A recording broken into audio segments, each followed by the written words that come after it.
Hi, and welcome back to the Save It for Parts channel. Today we're heading out to Sandland to do a variety of projects, including digging, some satellite radio astronomy, and some other stuff. As usual, I've got a bunch of junk jammed in the car to bring out there. We've got a plastic shelf, we've got my digging boots, some spare pants, my other digging stuff. We've got this very nice pickaxe, courtesy of Axeman Surplus. They actually donated this pickaxe to Sandland, so that is really nice. This is actually good quality, nice pickaxe, and I think we're gonna get some digging out of this. We've also got the radio cyber deck and my extra briefcase of satellite hardware, and then on top of the car we have two corrugated window wells. So these you would stick next to your house in normal person operation to make an egress window from your basement.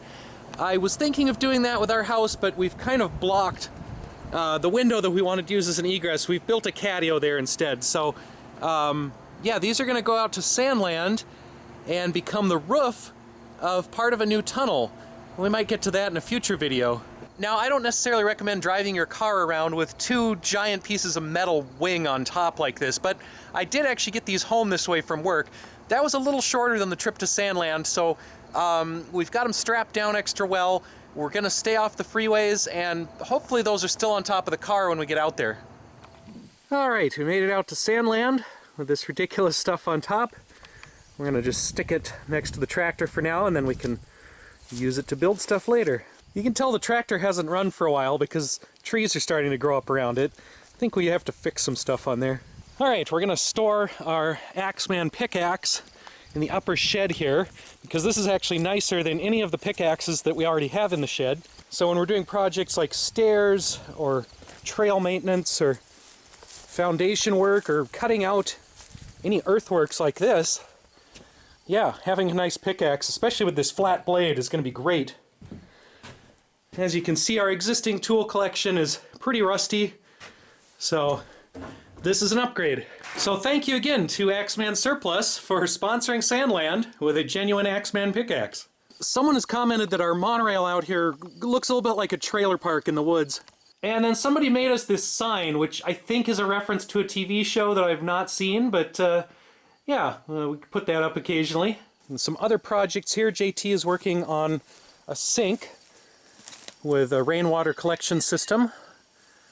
Got our shed gutter here. I keep talking about doing an outdoor kitchen or a monorail kitchen, and I've been too lazy, but at least we have a place to wash hands now, so that's cool. And we're still playing around with some of these 4G trail cameras. We have a few of these around the property for security and checking on wildlife and whatnot. Here we see a variety of local criminals trying to break into our Sandland monorail. Ah, the noble raccoon, nature's felon. Now, there are always infinite projects out here. Another one that I want to follow up on is our Dish Tailgater microwave scanner.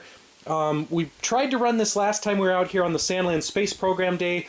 That video was such a gigantic cluster that it didn't even go on YouTube. That's Patreons only. That video is way too dumb for YouTube. Anyway, we want to do a little more legitimate space science, so we're going to take the Dish Tailgater up to the upper field, power it with one of our power banks and a solar panel, and then hook up that cyber deck thing and see if we can scan microwave satellite signals. Although I'm not sure if the solar panel is going to help because it's pretty overcast today. A big fat Sandland frog here.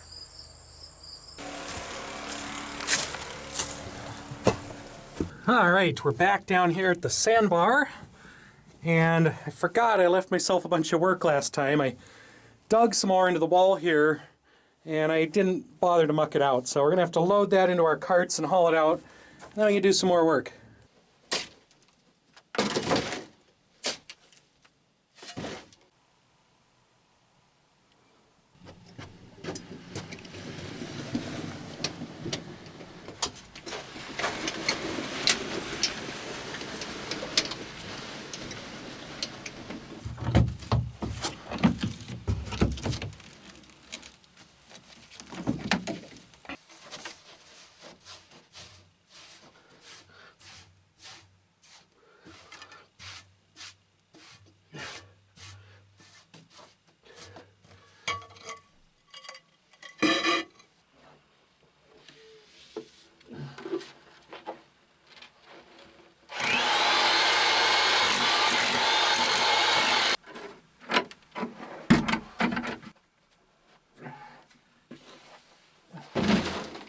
It's time for a quick safety message about digging holes straight down in the floor of your underground sandbar. Now, Minecraft has taught us that you should never dig straight down because eventually you'll break through into lava. In real life, though, digging down comes with some of its own dangers and challenges. For one thing, a lot of dangerous gases tend to be heavier than air, so they will naturally flow into the lowest point. Our manhole here. This manhole is a dead-end space. It's basically a well underground. And if you've read Laura Ingalls Wilder, if you've read Little House on the Prairie, you know digging a well is dangerous because all the bad air settles at the bottom and your well diggers can pass out and die down there. And then if you send someone in to rescue them, they can pass out and die as well. This is probably one of the more dangerous things we're actually doing out here. Our tunnel here, our sandbar, our underground space is pretty safe from an air quality perspective. We've measured the air in here, we've come in with oxygen, CO2, particulate matter sensors. We found out that, yeah, it's bad to breathe the air while we're actually digging, which is why I wear the respirator when we're generating a lot of sand dust. But from an oxygen and CO2 perspective, the air mixes pretty well horizontally. It flows in and out of here, it goes in and out the adits. The air in here stays safe over an entire day of us digging. Down in the manhole, different story. That's kind of a dead-end space. It's vertical space, so again, bad air could be flowing down in there, pooling at the bottom, and I don't necessarily want to be down there too long, so I kind of limit my time down there. I go down, I dig for a few minutes, I come out, I bucket the sand out. The air mixes a little bit as I go in and out, so we are getting good air circulating back in there, but I don't want to spend all day down in that hole. Eventually, we're going to connect that hole over to some other tunnels. We're going to have air flow through it. Everything will be fine. But I just want to caution everyone out there, if you are digging your own underground tunnel, think pretty hard about your vertical dead-end spaces because they can be a hazard. And again, as usual, I have to give you the usual safety warning. Don't do this in sand. We are in sandstone. Jordan sandstone in particular, which is a Midwestern geological formation that is actually a sedimentary rock. This is solid rock. It takes a 1400 watt electric jackhammer to chisel out this sandstone. So this is very different than beach sand, playground sand, anything else that you might dig in your backyard or a local sand pit or whatever. I absolutely do not recommend digging in a sand dune, a sand pit, your backyard. Don't dig anywhere in loose sand ever. So if you want to dig your own tunnels like this, look for sandstone formations like Jordan or St. Peter, or check out, if you live somewhere else, check out your local sandstone formations. There are stable, easily diggable sandstones all over the world, in Europe, in the UK, in Turkey, in Asia. There are all kinds of historic examples, local examples, different geologies similar to this that you can dig in. All right, that's enough digging. That's enough PSA for the moment. It's been about 3.5, 4 hours.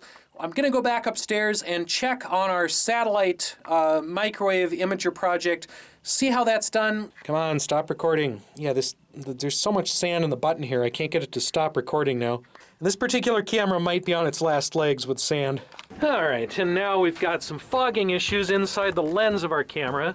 In real life, it's perfectly clear outside, but as we go up the efficient trail stairs here, the camera itself is not cooperating.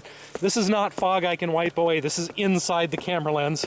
Yeah, between the sand and the humidity issues, Sandland is not kind to electronic devices.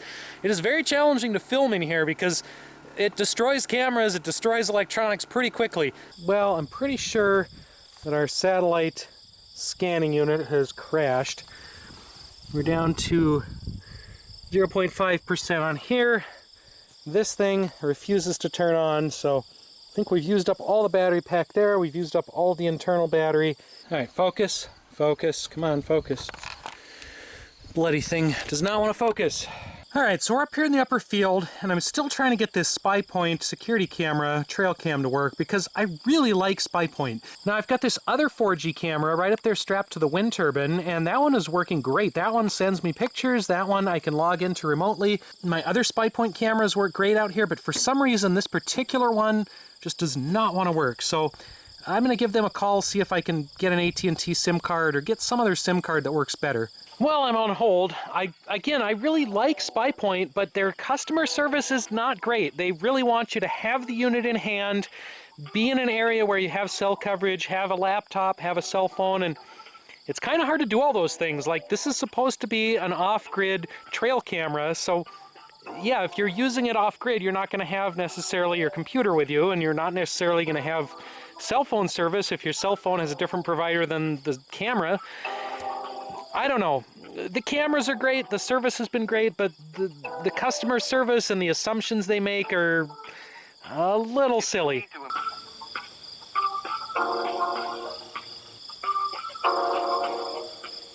Well, I don't know, Spypoint. The first couple cameras I bought from you guys worked fantastic. I loved them. I had nothing but praise for you.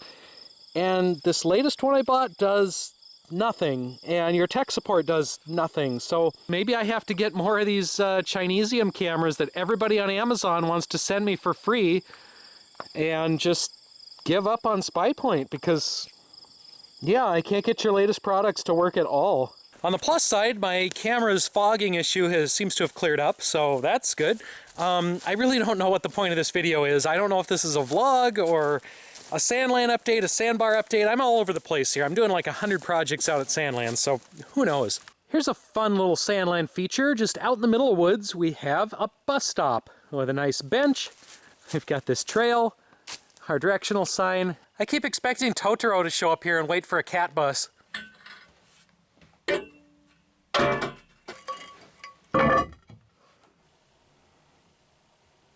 Alright, I think we're done with the tunnels for the day, so we've locked things up. We're going to take off here.